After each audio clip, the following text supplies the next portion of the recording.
Rebel Moon is now on Netflix, and it's even more disappointing than I could ever have imagined.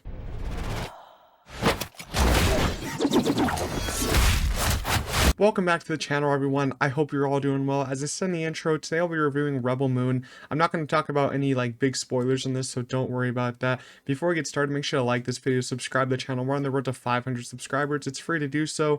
I'm going to read you guys a quick plot synopsis just so you know what the movie is about. When a peaceful settlement on the edge of a distant moon finds itself threatened by the armies of a tyrannical ruling force, a mysterious stranger living among its villagers becomes their best hope for survival. Alright, I'm sad to say that this one just didn't work for me at all. I did a trailer reaction for this official trailer when it came out, and I was so excited. I thought the trailer looked excellent, but that's how they get you. The trailers can look really good when the movie just isn't good at all. I mean, if you love this movie, if you like it, I'm very happy for you.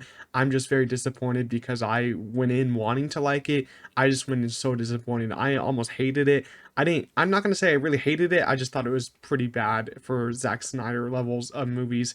And I've been hearing talks that there's a 3-hour cut of this. Supposedly they're making like a 3-hour different kind of movie like this, a rated R cut, and it's going to be so different, like plot wise, story wise, for these characters sometime down the line. I don't even know when they're releasing that, but that just really irks me the wrong way, because if you're going to make a 3-hour cut of this movie and you're going to go like make it better, why not just release that movie? Like, why do we have to get the worst cut first or the worst cut overall? I never understood that with studios. With just Justice League, that was different because, you know, they had to switch directors and all that. This is totally different. They could have easily just given us the better cut instead of us waiting for it. So I don't know why they do that. It's just so stupid. You start us with the worst cut ever, and you expect us to want to go back to watch the new cut when we already didn't like the old cut. I don't understand what Netflix and Zack Snyder are doing there. It makes no sense.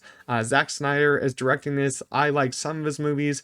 I'm actually a big fan of Batman v Superman. At some points, I feel like it's a very dark story that I like. Man of Steel has its moments, and Army of the Dead I actually like too, but some of his films are very average. He has a big fan base. I don't really like to piss him off too much, but I just got to hold my own opinion here. I like to hold my own opinion about film, and I think that this is a new low for him. Like, I have not seen a movie this bad from him.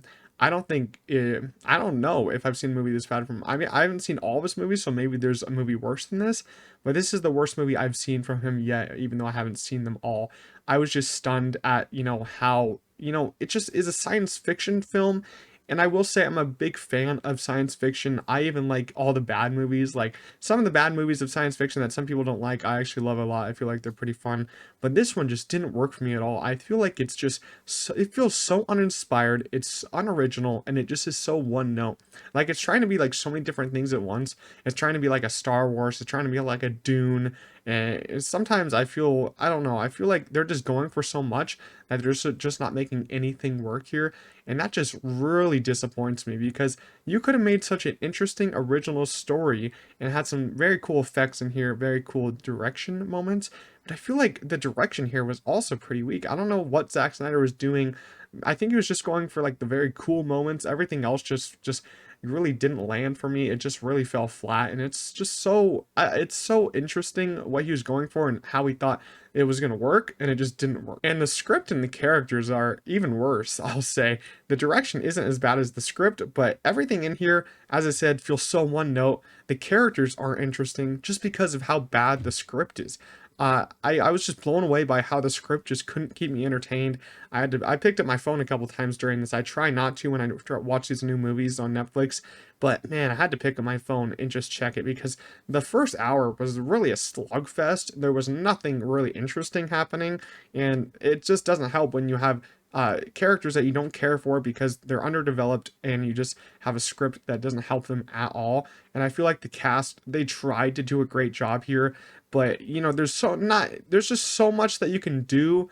There's not enough that you can do also with the terrible script. Like, if you have a cast trying to really act out a bad script, it will never sound good, I don't think. Even if you got Jack Nicholson to act it out, I don't think it would sound good, because a bad script just doesn't help a movie. It can basically ruin a movie, and I feel like it mostly ruined this because of how unfinished it felt. Like, if you're gonna give me an unfinished cut, don't do it at all. Don't give me an unfinished cut. It's just not going to end up good for you. Not going to end up good for the ratings either, and no one's going to come back for the part 2 or the other finished cut because of how bad it is. I mean, there's a big twist at the end that I'm not going to spoil. Something happens with our characters, but I couldn't have cared less because of how bad the characters were and how bad the writing were for those characters. I was just I just didn't understand why they were trying to make me care for these characters when it's just not able. I'm not able to. It's just the script is just not great here. And you know, the technical aspects of Zack Snyder movies are always pretty interesting because they're always, you know, kind of the same, kind of different. And Zack Snyder, you know, he loves his slow motion and he just keeps overdoing it here with the slow motion. I feel like some scenes it worked a lot, some scenes it was pretty cool, but at some points you're just really downplaying, you know, the emotional points in the story with the slow motion, and you're kind of just making it uncool in other points because you're, I don't know, some of the effects are just not working for me because the VFX are pretty wonky for a Netflix movie. Like you're going out into the sky with all these ships and it just feels so one-dimensional. It doesn't feel like you're actually in space at all. I don't know what was going on there, because if you compare this to other like Netflix big blockbusters that they make for like 200 million, this just does not look great at all. I was kind of weirded out. It didn't feel like a Netflix movie at all, because you know, Netflix, even if the movies can be bad, they can actually look pretty good. The VFX can be completed. So I was kind of confused by why the VFX weren't looking good here. And the fights here, there's a decent amount of fights here, but man, they were also disappointing. The choreography just felt so stiff. I don't know, you know, the fights were not entertaining. They just, and you don't feel like they're earned because of the writing. It's like, why do I care about the fighting? Why do I care about these two people are fighting? I don't understand that. And this is, as I said, we're getting a part 2. This is the part 1, and I couldn't care less for the part 2 coming out. I'll still watch it because I got to review it, but I feel like a lot of people aren't going to tune into that part 2 just because how bad part 1 was and how unfinished this movie was. I gotta say, you should have put out the 3-hour cut, the 3-hour finished cut.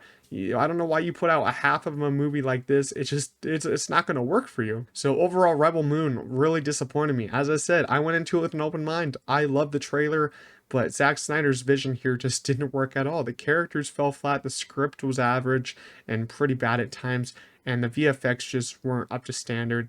The fights didn't work, and it's just a story that just couldn't keep me entertained at this point.